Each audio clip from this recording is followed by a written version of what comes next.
ගරු අම්බිකා සැමුවල් මන්ත්‍රීතුමිය ඔබතුමියට විනාඩි 13ක කාලයක් ලැබෙනවා. ගරු නියෝජ්‍ය කාරක සභාපතිතුමනි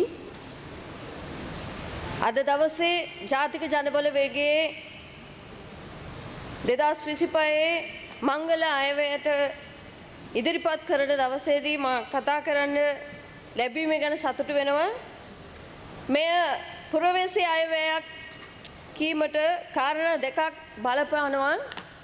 එකක් පුරවැසියන් විසින් නැගිට ඔවුන් විසින්ම පත් කරපු ආණ්ඩුව ඔවුන්ගේ යාපත පිණිස ඉදිරිපත් කරන්නා වූ අයවැය. මේක ජනතාවගේ අයවැය කීමට අනිත් කාරණාව නම් මෙච්චර කල් තිබුණු අයවැය තුල ලැබෙනා වූ ප්‍රතිලාභ ඒ වගේම සියලු අංශ එක තැනකට කොටු වී තිබුණා. ඒත් මේ පාර මේ අයවැය තුල ජනතාවට හිත කරන ජනතාවාදී අයවැයක් කිව්වොත් ඒක නිවැරදි. මක්නිසාද උතුරු නැගෙනහිර ඒ වගේම මුළු රටම මුළු ජාතීන් සියලු ජනතාවන් එකට එකතු කරගපු සියලු සංවර්ධනද සියලු වැඩ පිළිවෙතද සියලු දේ තුළම සියලු ජනතාවම නියෝජනය කරන්නා වූ සියල්ලන්ට විශේෂයෙන්ම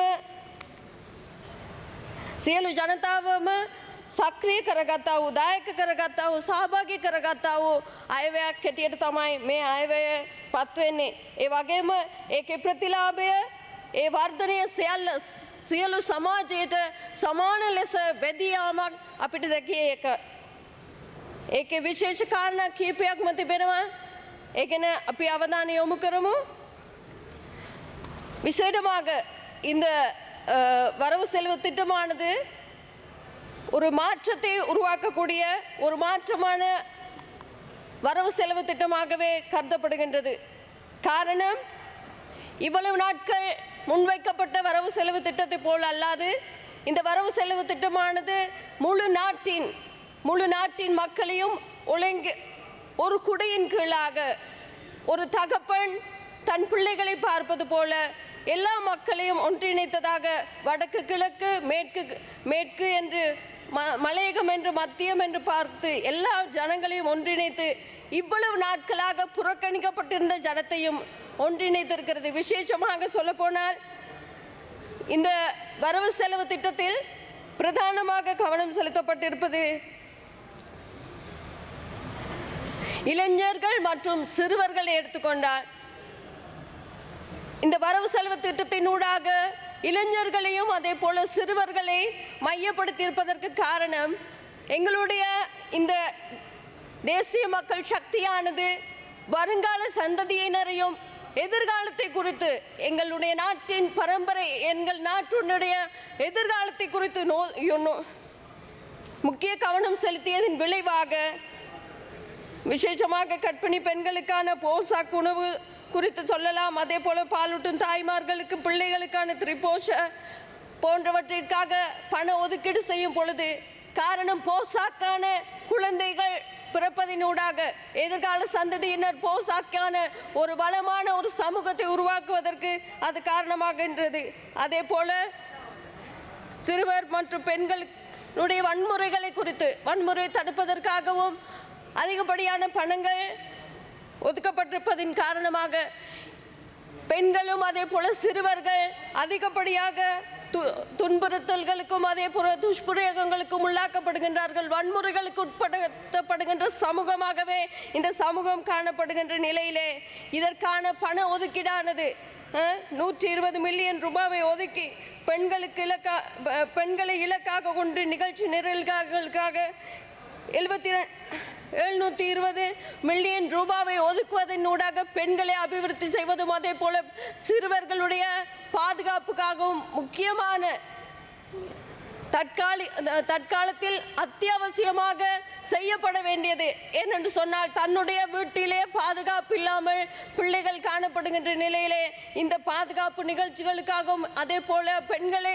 ஊக்குவிப்பதற்கான இந்த நிகழ்ச்சி திட்டங்களினூடாக தேசிய மக்கள் சக்தியானது எங்களுடைய சமூகத்திலே பெண் என்பவளை ஒதுக்கி வைக்கப்பட்ட சமூகத்தை மாற்றி அவளையும் நாட்டின் ஒரு பங்குதாரர்களாக நாட்டின் அபிவிருத்தியின் ஒரு பங்காக மாற்றியிருப்பது இந்த இடத்திலே தெளிவுபடுகின்றது. அதே போல நன்னடத்தில் வைக்கப்பட்டிருக்கிற குழந்தைகள் நலன்களை மேம்படுத்துவதற்காக தடுப்பு இல்லங்களிலே குழந்தைகளை பராமரிப்பு வைத்திருக்கிற இடங்களில் இருக்கிற பிள்ளைகளை குறித்து நினைத்து அவர்களுடைய போக்குவரத்துக்கு நட்பு போக்குவரத்து என்ற பெயர் ஒரு போக்குவரத்து சேவையை சிறுவர் குற்றவாளிகளுக்கு போக்குவரத்து சேவையை பெற்றுக் கொடுப்பதனூடாக சிறுவர்கள் குற்றவாளிகளாக இருந்தாலும் அவர்களை அன்பான முறையில் கொண்டு வருவதற்காக இந்த வரவு செலவு திட்டமானது மனிதாபிமானத்தோடு ஒரு குற்றவாளியை கூட அவர்களுடைய எதிர்காலத்திலே அவர்கள் குற்றவாளிகள் அல்ல, அவர்கள் ஒரு நாட்டின் பிரஜைகள், நாட்டின் மனிதர்கள், நாட்டில் உள்ளவர்கள் என்பதை அவர்களை அந்த குற்றத்திலிருந்து நிவர்த்தித்து அவர்களை ஒரு நல்ல சமூகத்திலே நல்ல ஒரு பிரஜையாக கொண்டு வருவதற்கான வேலை திட்டத்தை விசேடமாக எங்களுடைய கிளீன் ஸ்ரீலங்கா எண்ணத்திலே மாற்றத்தை உண்டு பண்ணுவதற்கான வேலை திட்டம் நாங்கள் செய்து கொண்டு போகிறோம். அதற்கான வேலை திட்டங்கள் தான் இவற்றினூடாக வெளிப்படுகின்றது. விசேடமாக சுகாதாரத்துறை எடுத்துக்கொண்டால் சுகாதாரத்துறையிலும் விசேஷமாக நாங்கள் எங்களுடைய தேர்தல் விஞ்ஞாபனத்திலே சொன்ன காரியங்கள் சிலவற்றை காணவில்லை என்று எதிர்க்கட்சியினர் சொல்லிக் கொண்டிருக்கிறார்கள். ஆனால் நாங்கள் எங்களுடைய தேர்தல் விஞ்ஞாபனத்திலும் அதே போல எங்களுடைய கொள்கை பிரகடன உரையிலே முன்வைத்தது போல மலையக தோட்டப்புறங்களிலே காணப்படுகிற வைத்தியசாலைகளை நாங்கள் தேசிய நீரோட்டத்தோடு இணைத்து செயல்படுவோம் என்று நாங்கள் சொன்னோம். அதே போல இம்முறை சுகாதாரத்துறையானது சுகாதார தேவைக்கு உட்பட்டிருக்கிற சுகாதார தேவையானது சுகாதாரத்துறைக்கு அதிக பணம் ஒதுக்கீடு செய்யப்பட்டது போல அதுபோல விசேஷமாக பெருந்தோட்ட சுகாதார தேவைக்கான அதை திறன்பட செய்வதற்கு மனித வளங்கள், உபகரணங்கள், அதே போல மருந்துகள் வழங்குவதற்காக அரசாங்கம் நடவடிக்கை எடுத்துள்ளது. எனவே அவர்களுக்கான சுகாதார திட்டம் மலையக மக்கள் சுகாதார ரீதியாக புறக்கணிக்கப்பட்டு எத்தனையோ இன்னல்களுக்கு உட்பட்டிருந்த நிலையிலே இந்த காரியம் தேசிய மக்கள் சக்தி சொன்னதை செய்திருக்கிறோம். நாங்கள் எங்களுடைய விஞ்ஞாபனத்தில் என்னென்னத்தை சொன்னோமோ அவற்றை உட்செலுத்தியிருப்பதை இதனூடாக காணலாம். விசேஷமாக முன்பள்ளி பாடசாலையில் இருக்கிற பிள்ளைகளுக்கான ஊட்டச்சத்துக்கான உணவுக்கான கட்டணங்கள் 60 ரூபாயிலிருந்து 100 ரூபாய்க்கு மாற்றிருக்கிறது. காரணம் விசேஷமாக மலையக பகுதிகளை எடுத்துக்கொண்டால் மலையக பகுதிகளில் இருக்கிற சிறுவர்கள் போசாக்கு குறைந்தவர்களாகவே காணப்படுகிறார்கள். அவ்வாறான பிள்ளைகளுக்கு இவ்வாறான திட்டங்களை கொண்டு வருவதனூடாக அவர்களுடைய போசாக்கு அதிகரிக்கின்றது. எல்லா சமூகத்தையும் உட்செலுத்தியதாக விசேஷமாக மலையக சமூகத்தை இந்த வரவு செலவு திட்டமானது அதிகமாக ஈர்த்திருக்கின்றது. அதே போல அவர்களுக்கு உரிய கவனம் செலுத்தியிருக்கிறது என்று சொன்னால் அது மிகையாகாது. அதே போல அதனை போலவே முன்பள்ளி ஆசிரியர்களுக்கான கொடுப்பனவையும் அதிகரித்திருக்கிறது. இவை எல்லாவற்றிலும் எங்களுடைய எதிர்கால சந்ததியினரை வலுப்படுத்துவதும் எதிர்கால சந்ததியினருக்கு தேவையான அடித்தளத்தை சரியாக இடுவதற்கான வேலை திட்டங்களை மிகவும் கவனமாக யோசித்து இந்த வரவு செலவு திட்டத்திலே முக்கியத்துவம் கொடுத்திருக்கிறது என்று சொன்னால் மிகையாகாது. அதே போல அதனோடு கூட மாணவர்களுக்கான புலமை பரிசில் இந்த பொருளாதார சிக்கலான சூழ்நிலையிலே நாங்கள் வாழ்ந்து கொண்டிருக்கிற நிலையிலே பிள்ளைகளுக்கு கற்பிப்பது என்பது பெரிய ஒரு சிக்கலான நிலைமையிலே இருக்கின்ற நிலையிலே இந்த புலமை பரிசில் பிள்ளைகளுக்கும் அதே போல விளையாட்டு பாடசாலைகள் மாணவர்களுக்கான போஷாக்கு உணவுகள் அதே போல தொழில் பயிற்சி நிலையங்கள் இவற்றுக்கான கொடுப்பனவுகளை அதிகரித்திருக்கிறது. முன்பு கொடுக்கப்பட்டதை விட அதிகமான அளவு கொடுக்கப்பட்டிருக்கிறது. காரணம், எங்களுடைய பிள்ளைகளுடைய கல்வி நிலையை உயர்த்த வேண்டும். ஒரு சமூகம் உயர வேண்டும் என்று சொன்னால் அந்த சமூகத்திலே இருக்கின்ற பிள்ளைகளுடைய மாணவர்களுடைய கல்வி நிலை மாற வேண்டும். கல்வியிலே ஒரு மனிதன் தேறினால் அந்த சமூகம் சீரான ஒரு சமூகமாக மாறும். எனவே முழு நோக்கத்தோடு இளைஞர்கள் பிள்ளைகளுடைய கல்வி நடவடிக்கைக்கான ஒரு உத்தரவாதத்தை கொடுத்து அவர்களுக்கான வேலை திட்டத்தை இதில் செய்திருக்கிறதை நாங்கள் காணலாம். அதே போல விசேஷமாக எங்களுடைய நாட்டிலே இந்த தொடர்ச்சியான காலங்களாக நாங்கள் பார்க்கின்ற விடயம்தான் போதையற்ற ஒரு போதை வஸ்துக்கு அடிமைப்பட்ட இளைஞர் சமூகமாக அவர்களுடைய எதிர்காலம் வீணாகி எதிர்கால சந்ததியினரை நாங்கள் இழந்து கொண்டிருக்கின்ற இந்த சூழ்நிலையிலே தேசிய மக்கள் சக்தி அவர்களையும் மறக்கவில்லை. அவர்களுக்கான வேலை திட்டமாக போதை பொருளற்ற சமூகம் ஒன்றை கட்டியெழுப்புவதற்காக அவர்களுக்கான விழிப்புணர்வுகள், அதே போல வலுவூட்டல் நிகழ்ச்சிகளை செய்து அவர்களை கட்டி எழுப்புவதற்காக பண ஒதுக்கீடு செய்யப்பட்டிருக்கிறது. இதற்கு காரணம் எங்களுடைய சமூகம், எங்களுடைய நாடு, இந்த சிறிய அழகான இந்த நாட்டிலே ஒவ்வொரு பிரஜையும் மிக முக்கியமானவர்கள். விசேடமாக இளைஞர்கள், யுவதிகள், சிறுவர்கள் மிக முக்கியமானவர்கள். அவர்களே எதிர்காலத்தின் சந்ததியினர். அவர்களை இழக்கக்கூடாது. அவர்களுடைய வாழ்க்கையை கட்டியெழுப்புவதற்கான இந்த வேலை திட்டங்கள், அவர்களை விடுதலை செய்து அவர்களை கட்டியெழுப்புவதற்கான வேலைகள் நடந்து கொண்டிருக்கிறது.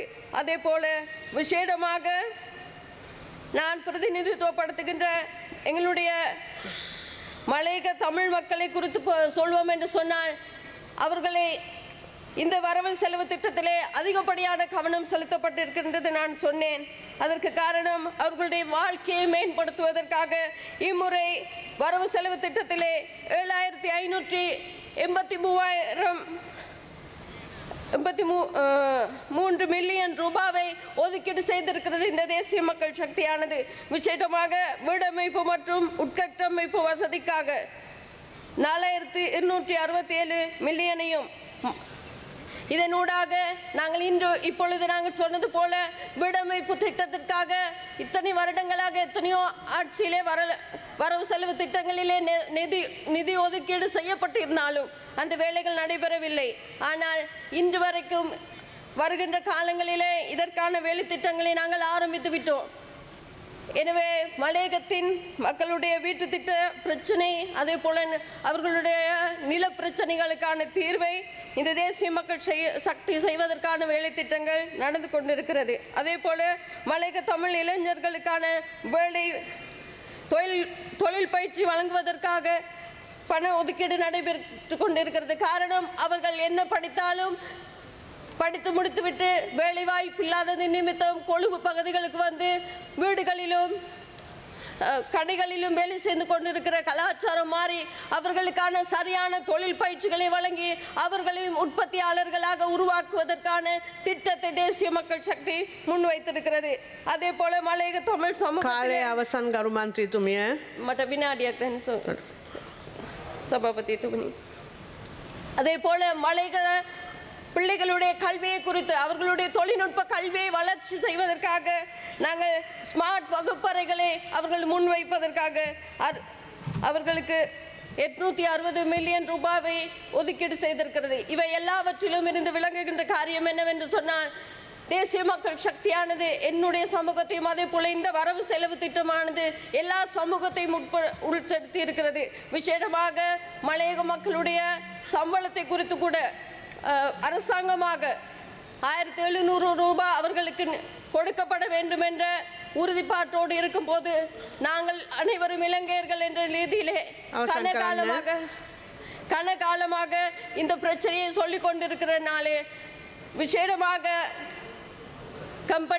தனியார் கம்பெனிகள் அதே போல கம்பெனி உரிமையாளர்கள் இதை குறித்ததான சாதாரணமான ஒரு திட்டத்தினை எங்களுக்கு முன்வைத்து மலையக மக்களுடைய இந்த நீண்ட நாட்களாக பேசிக்கொண்டு வருகின்ற மலையக பிரச்சனைகளுக்கும் இந்த சம்பள பேச்சுவார்த்தைக்கும் சரியான ஒரு முடிவை, ஒரு தீர்வை பெற்றுக் கொடுப்பார்கள் என்று கூறி விடைபெறுகிறேன். நன்றி.